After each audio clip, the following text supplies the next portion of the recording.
Good morning student. आज हम बात करते हैं द्वितीयक व्यवसाय के बारे में। हम मानव के व्यवसायों के बारे में पढ़ रहे थे। प्राथमिक व्यवसाय के बारे में पूरा चैप्टर पढ़ चुके हैं। प्राथमिक व्यवसाय के जितने प्रकार थे सभी के बारे में हमने पढ़ा। आज हम द्वितीयक व्यवसाय के बारे में पढ़ते हैं। द्वितीयक व्यवसाय में अपन देखते हैं, सबसे पहले अगर कोई बात आती है तो विनिर्माण उद्योग आते हैं। सबसे पहले हम बात करते हैं विनिर्माण उद्योग। विनिर्माण क्या है? विनिर्माण का शाब्दिक अर्थ होता है हाथ से बनाना।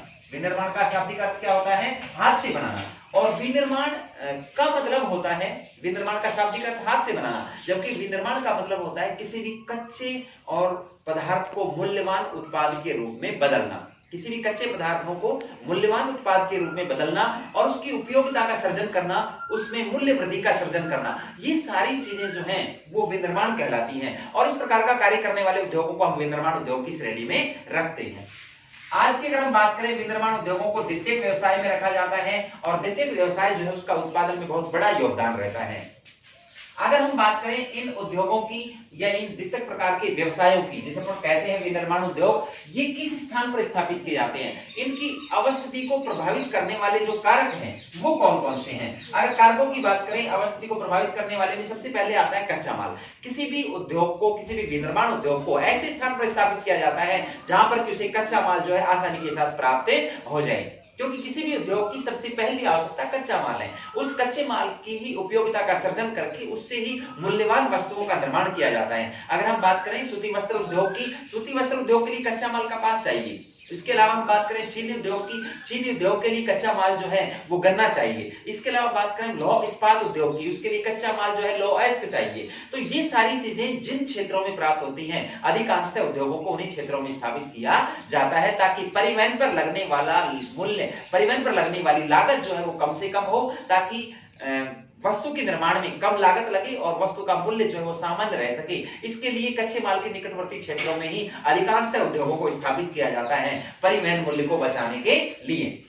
इसके बाद हम बात करते हैं शक्ति के साधनों की। अगर हम बात करें, अपन बात कर रहे हैं शक्ति के साधनों की, हम लोह इस्पात उद्योग की बात करते हैं। लोह इस्पात उद्योग है, सीमेंट उद्योग है, चीनी उद्योग है, ये सभी उद्योग ऐसे हैं जिसमें बड़ी मात्रा में ऊर्जा की आवश्यकता होती है, यानी शक्ति के साधनों की आवश्यकता ज्यादा होती है। उच्च तापमान प्राप्त करने के लिए या मशीनों को संचालित करने के लिए यहाँ उष्मा की जरूरत पड़ती है, और उष्मा प्रदान करने के लिए शक्ति के साधनों को प्रयुक्त किया जाता है। अर्थात हम बात करें लोह इस्पात उद्योग की, जहां लोह प्रगलन के लिए भट्टियों में 1600 डिग्री सेंटीग्रेड से अधिक तापमान की आवश्यकता होती है। इस उच्च ताप को प्राप्त करने के लिए कोयले का इस्तेमाल होता है। अब कोयला वहां शक्ति के साधन के तौर पर इस्तेमाल होगा। जिस निकटवर्ती क्षेत्र में कोयले की खदानें होंगी, निश्चित रूप से वहीं पर उद्योगों को स्थापित किया जाएगा। अगर हम भारत की बात करें, भारत के अधिकांश लौह इस्पात कारखाने जो है छोटा नागपुर के पठार पर केंद्रित हैं। कारण क्या है कि उस क्षेत्र में लौह अयस्क के साथ साथ कोयले के भी विपुल भंडार हैं। दामोदर नदी घाटी जो है उसमें बड़ी मात्रा में कोयला जो है वो प्राप्त हुआ है। गोंडवाना काले की कोयले की अगर हम बात करें तो सोन नदी है, मर्दा नदी की घाटियां हैं, यहाँ बड़ी मात्रा में कोयला प्राप्त होता है। इसी कारण वहां पर जाकर उद्योग स्थापित हुए हैं।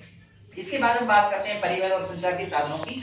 कच्चे माल को उद्योगों तक पहुंचाने और उद्योग से तैयार माल को बाजार तक ले जाने के लिए परिवहन के साधनों की आवश्यकता होती है। तो परिवहन के साधन जो है किसी भी उद्योग में एक सहायक क्रिया के तौर पर कार्य करते हैं। उसके अलावा हम बात करें संचार के साधनों की, किसी भी प्रकार की सूचनाओं का आदान प्रदान, कच्चा माल मंगाना, तैयार माल को बाजार तक डिमांड के अनुसार उपलब्ध कराना, इसके लिए संचार के साधनों की आवश्यकता होती है। तो परिवहन और संचार के साधन जिन क्षेत्रों में विकसित हुए हैं, निश्चित रूप से उन क्षेत्रों में उद्योगों का विकास भी प्रभावित हुआ है। इसके बाद हम बात करते हैं बाजार के बारे में। अगर हम बाजार के, देखो किसी भी वस्तु या किसी भी तैयार उत्पाद का जो है बिक्री का मंच जो है, माध्यम जो है वो क्या होता है? बाजार होता है। कोई भी तैयार वस्तु जो उद्योगों से तैयार होकर आती है उसे कहां पर भेजते हैं? अपन बाजार में भेजते हैं, और बाजार से ही उन वस्तुओं की बिक्री जो है वो उपभोक्ताओं तक पहुंचती है, या उपभोक्ताओं तक वो वस्तुएं आसानी के साथ पहुंच पाती हैं। तो बिक्री का एक माध्यम जो है वो क्या है? बाजार है। तो बाजार का होना किसी भी उद्योग के लिए या उस उद्योग के जो उत्पाद है उनकी बिक्री के लिए सबसे ज्यादा महत्वपूर्ण है। इसके बाद हम बात करते हैं कुशल श्रमिकों की। जहां पर श्रमिक कुशल होंगे, निश्चित रूप से वो श्रमिक जो हैं कम से कम लागत में अधिक से अधिक उत्पादन करेंगे। वहां लगने वाली उत्पादन लागत जो है वो न्यूनतम होगी, जबकि वहां वस्तु की गुणवत्ता जो है वो श्रेष्ठ होगी। तो कुशल श्रमिक जिन क्षेत्रों में कुशल और सस्ते श्रमिक होंगे, ऐसे क्षेत्रों में निश्चित रूप से उद्योगों का विकास भी अधिक होगा और उद्योग ऐसे क्षेत्रों में ज्यादा पनपेंगे। इसके बाद हम बात करते हैं पूंजी की। पूंजी सबसे पहली आवश्यकता है किसी उद्योग के लिए, क्योंकि पूंजी के अभाव में हम उस उद्योग को स्थापित नहीं कर पाएंगे। उस उद्योग के लिए भूमि, कच्चा माल, उसके लिए भवन निर्माण, उसके लिए श्रमिक, ये सारी चीजें जो है हमें पूंजी के माध्यम से एकत्रित होंगी। तो पूंजी जो है किसी उद्योग की पहली आवश्यकता होगी। जलापूर्ति किसी उद्योग के लिए, श्रमिकों के लिए या फिर अन्य उत्पादन कार्यों के लिए जल की आवश्यकता होगी। तो निकटवर्ती क्षेत्रों में स्वच्छ और सामान्य रूप से आसानी के साथ जल उपलब्ध हो जाना चाहिए। तो जल की उपलब्धता भी किसी उद्योग के विकास को प्रभावित करती है। इसके बाद हम बात करते हैं जलवायु की। देखो, जहां की शीतोष्ण कटिबंधीय जलवायु या एक स्वास्थ्यप्रद जलवायु जिस क्षेत्र की होगी, ऐसी जलवायु श्रमिकों के अंदर अधिक कार्य करने या उनकी कार्य क्षमता में वृद्धि करेगी। अगर उष्ण जलवायु होगी तो श्रमिकों की कार्य क्षमता कम होगी, शीतोष्ण कटिबंधीय जलवायु होगी तो निश्चित रूप से श्रमिकों की कार्य क्षमता में वृद्धि होगी और ऐसे क्षेत्रों में श्रमिक ज्यादा बेहतर तरीके से कार्य कर पाएंगे। उसके अलावा अगर हम बात करें सूती वस्त्र उद्योग की, सूती वस्त्र उद्योग को नम जलवायु वाले क्षेत्रों में यानी समुद्र के तटवर्ती इलाकों में स्थापित किया जाता है, क्योंकि नम जलवायु में धागा जो है वो बनाते टाइम रेशा टूटता नहीं है और वस्त्र निर्माण में किसी प्रकार की परेशानी नहीं आती। तो सूती वस्त्र उद्योग का स्थानीयकरण जो है ज्यादातर आर्द्र जलवायु या नम जलवायु वाले क्षेत्रों में ही हुआ है। तो जलवायु एक इंपॉर्टेंट फैक्टर होता है किसी भी उद्योग की अवस्थिति को प्रभावित करने के लिए।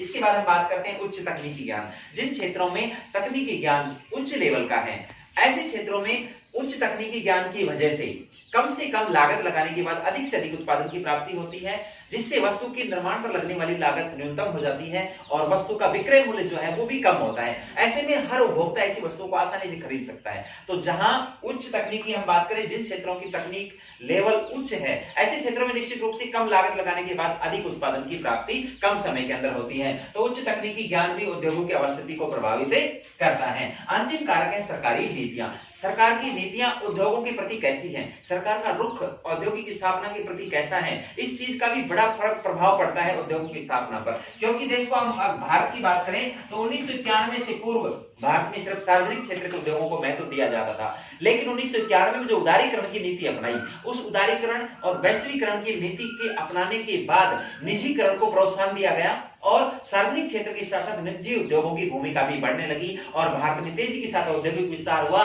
जिससे हमारे यहाँ के औद्योगिक उत्पादन में भी वृद्धि हुई। तो सरकार की कुछ ऐसी नीतियां जो हैं वो भी उद्योगों की अवस्थिति को प्रभावित करती हैं। तो ये सभी कारक जो हैं वो उद्योगों की अवस्थिति को प्रभावित करने वाले महत्वपूर्ण कारक हैं।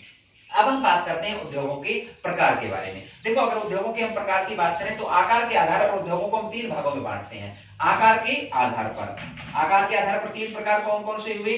कुटीर उद्योग, लघु उद्योग और तीसरा वृहद उद्योग। ये कुटीर उद्योग होते हैं जो बहुत कम पूंजी लगाकर घर परिवार के सदस्यों द्वारा ही संचालित किए जाते हैं।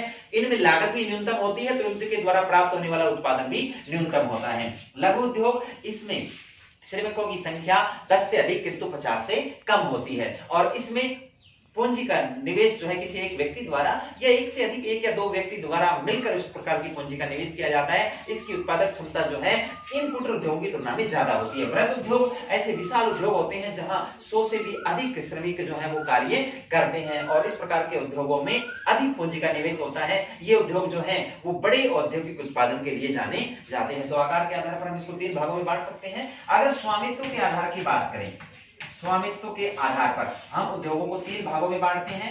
सबसे पहले सार्वजनिक उद्योग, उसके बाद निजी उद्योग और उसके बाद संयुक्त उपक्रम।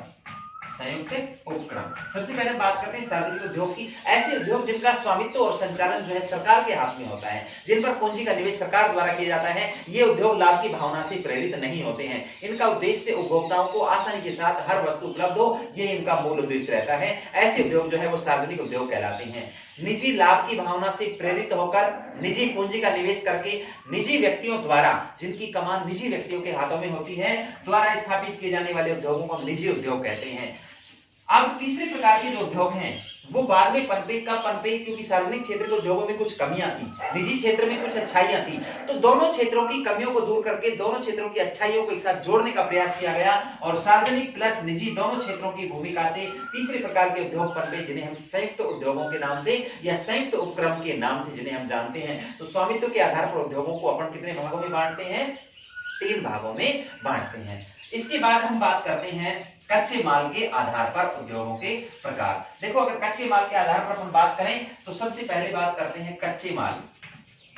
कच्चा माल उन उद्योगों को कहां से प्राप्त होता है? सबसे पहले हम बात करते हैं कृषि आधारित उद्योग, यानी ऐसे उद्योग जिनको कच्चा माल जो है वो कृषि से प्राप्त होता है। तो ऐसे उद्योग जो है वो कृषि आधारित उद्योगों की श्रेणी में आएंगे। जैसे हम बात करते हैं सूती वस्त्र उद्योग।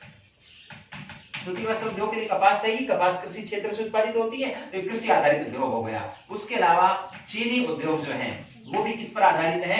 गन्ने पर आधारित है, और गन्ना जो है कृषि क्षेत्र से प्राप्त होता है। इसका मतलब ये भी कैसा उद्योग हुआ? कृषि आधारित उद्योग हुआ। उसके बाद हम बात करते हैं खनिज आधारित उद्योग। खनिज आधारित उद्योग की बात करें तो लोहा इस्पात उद्योग जो है, लोहा इस्पात उद्योग और एल्यूमिनियम उद्योग जो है ये भी खनिज आधारित उद्योगों की श्रेणी में आते हैं, क्योंकि इनको कच्चा माल किससे प्राप्त होता है? खनिजों से प्राप्त होता है। ये अपना औद्योगिक उत्पादन करने के लिए इनको कच्चे माल के तौर पे खनिज चाहिए, तो इसका मतलब खनिज आधारित उद्योग हो गई।